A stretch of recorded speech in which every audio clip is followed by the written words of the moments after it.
من انتقص احدا من اصحاب رسول وسلم او ابغضه بحدث كان منه او ذكر مساوئه كان مبتدعا حتى يترحم عليهم جميعا وكان قلبه لهم سلیما.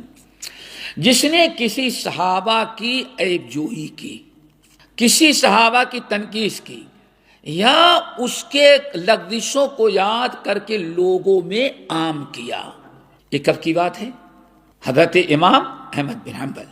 تو وہ مبتدع ہوگا، وہ بدعتی ہوگا جب تک کہ توبہ کر کے صحابہ کو رضی اللہ عنہ کہنے کا عقیدہ قائم نہ کر لے، اور جب تک دل صحابہ کے متعلق صاف نہ ہو جائے اللہ تعالیٰ کے ہاں وہ معافی کے لائق نہیں. یہاں ایک چیز بتا دیں، پورے صحابہ کرام رضوان اللہ علیہ مجمعین جو تھے اسی پر اتفاق تھا، یہی عقیدہ تھا، یہی سلف کا تھا، یہی چاروں اماموں کا تھا، اور یہی چاروں اماموں کے ماننے والوں کا تھا. رافضہ کے اندر کوئی صحابہ سے بغض عناد نہیں رکھتا تھا.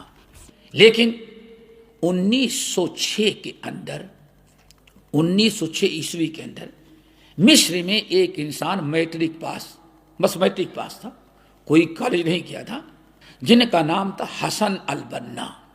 یہ پہلے انسان ہیں جنہوں نے ایک نئی چیز ایجاد کی اور اپنی جماعت قائم کی. اس جماعت کا نام رکھا اخوان المسلمین.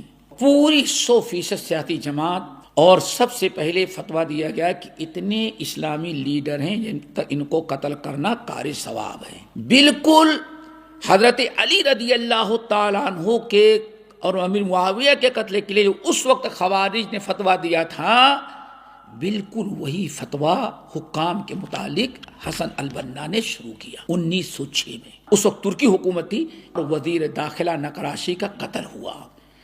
جب انہوں نے قتل کرایا اور پکڑے گئے تو اس وقت دنیا کے سب سے بڑے محدث سمجھے، خاص طور سے عرب کے بڑے اہل حدیث عالم علامہ احمد شاکر رحمہ جنہوں نے مسند احمد کی شرح لکھی، وہ میدان میں آئے اور انہوں نے ان کے خلاف احتجاج کیا کہ قطعاً جائز نہیں ہے. حکام کا اس طرح سے قتل کرنا یہ جائز نہیں، اور یہ ساری چیزیں ہمارے لیے نقصان دہ ہیں. سب سے پہلے جب انہوں نے فتویٰ دیا تو فوراً حسن البنا نے فتویٰ دیا اور اخوان المسلمین نے کہ یہ ہمارے سیاست کے خلاف ہے، اس کو بھی قتل کریں گے. تو مہینوں علامہ احمد شاکر رحمۃ اللہ گھر میں بند تھے، بلکہ اتنا ماحول خراب ہو گیا تھا کہ اللہ ملک عبدالعزیز سعودی حکومت کے بانی، ان کو پتہ چلا تو انہوں نے اپنے شہزادوں کو کچھ لوگوں کو بھیجا تھا جو شیخ احمد شاکر محدث جو تھے ان کے گھر پر پہرے داری دے رہے تھے. سعودیہ سے جا کر کے تھا کہ ان کی جان مال محفوظ رہے. اللہ اکبر. پھر انہی کے شاگردوں میں سید قطب نکلے، یہ بھی بس میٹرک پاس تھے، عالم نہیں تھے بس. انہوں نے اس تنظیم کو آگے بڑھایا یہاں تک کہ اخوان المسلمین کے بانی جب حج کرنے کے لیے آئے تو ملک عبدالعزیز رحمۃ اللہ علیہ زندہ تھے، ان کے پاس گئے، کہا ہمیں ایک آفس کھولنے کی اجازت دے. کہا کیسا آفس؟ کہا اخوان المسلمین. تو کہا کلنا الحمدللہ نحن المسلمون اخوان المسلمین اخرجوا هذا رجل سوء. اس کو اسی وقت ہمارے محل سے نکالو، یہ دنیا کا سب سے بدترین نظریہ رکھنے والا انسان ہے. پھر انہی کا داماد وہ پنجاب یونیورسٹی میں آیا، وہاں پروفیسر بنا، اور اس کی ملاقات ابو العلا مودودی سے ہوئی. تو اب یہ دونوں کا لنک جڑ گیا. تو مولانا ابو العلا مودودی کی کتابیں انگلش میں جو بتاتے ہیں، یہ عربی میں ترجمہ کرتا، بامبے آئے بیٹھ کر کے، پھر یہاں بھیجتا، اور ان کی سید قطب کی اور کیا کہتے ہیں یہ ان کی حسن البنا وغیرہ کی کتابیں ابو العلا مودودی کو پہنچاتے تھے. اس طرح سے یہ دو ملکوں بھی یہ تحریک چلی. شیعوں کے بعد سب سے پہلا گروہ ہے عثمان بن عفان اور امیر معاویہ، اور امیر معاویہ کے ساتھ دینے والے تمام صحابہ کرام پر تنقید کا دروازہ یہاں سے کھلا.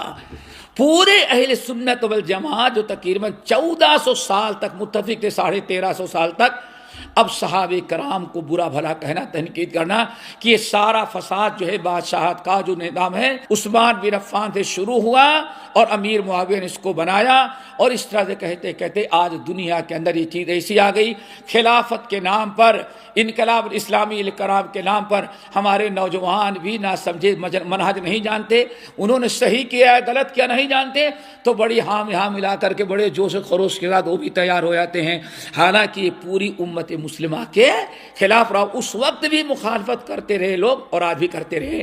اللہ تعالیٰ، اس لیے میں اپنے نوجوانوں سے کہوں گا کہ دیکھیں اللہ تعالیٰ نے آپ کو مسلک اہل حدیث عطا کیا، اس سے بہتر مذہب کوئی دنیا میں ہے ہی نہیں۔ صحابہ کرام سے زیادہ انقلاب برپا کرنے والا، اسلامی انقلاب لانے والا، اسلام کی نصرت کرنے والا صحابہ کرام سے زیادہ اچھا کوئی نہ گزرا ہے نہ گزرے گا۔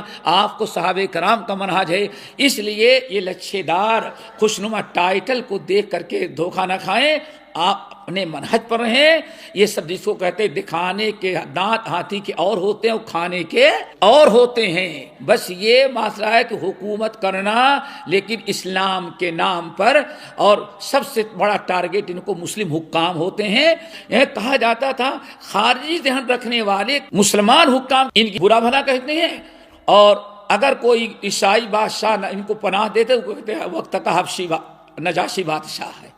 اللہ تعالیٰ دعا کر ہم سب کو صراط مستقیم پر رکھے۔ جس نے صحابہ کو سے نفرت کی، صحابہ کو برا بھلا کہا، ان کی برائیوں کو تذکرہ کیا، تو وہ بدعتی ہوگا، اور اس کی بات اس وقت تک قبول نہیں کیا جائے گا جب تک کہ توبہ کر کے صحابہ پر رحمتیں نہ بھیجے اور کم سے کم رضی اللہ عنہ نہ کہے۔